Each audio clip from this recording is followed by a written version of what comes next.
Ashama harka fuunee kabajamtoota fi daawwattoota kaabbaatiif nagaa waaqayyo isiniif haa baay'atu akkam jirtanii nagaa galata rabbi warroonni amantaa kiristaanaa hordoftan baga tsooma walakkaadhaan isin geessinin jedha. Arramoo sanbata waan ta'eef sanbata gaarii isiniif haa ta'u isinin jedha daawwattoota keenya.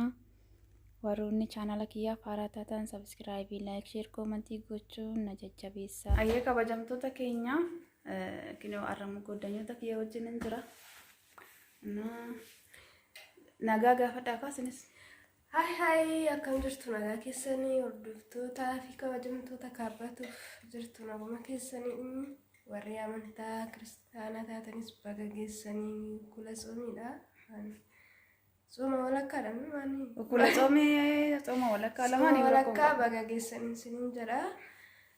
Baga walumaan keenya. Nagaa ka.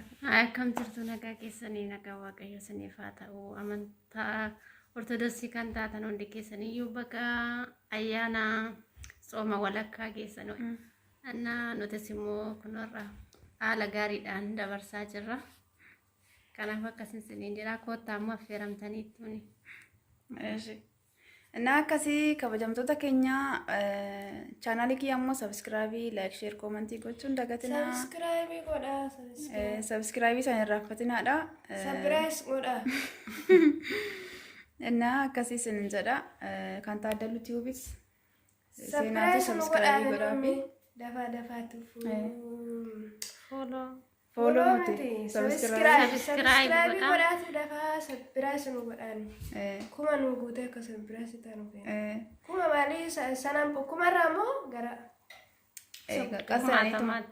qasadaniituma waan ta'eef kanaafuu sabskiraayibii, laayik, sheer, koomentii nu gochuun nu jajjabeessaa nu cinaa dhaabbadha. Isinin jana viidiyoo keenya amma dhumaatti daawwadhaa.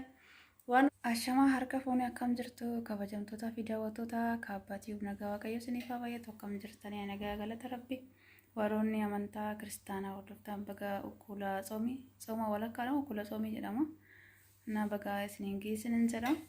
Har'a guyyaa sanbataati na dammoo ukkula soomiidha kinoo kana qopheeffannee jirra isiniin jedha hundi keessanuu affeeramtaniirtu. Na koottaa isiniin jedha. Na oolmaan keenya guyyaa har'aa kana fakkaata.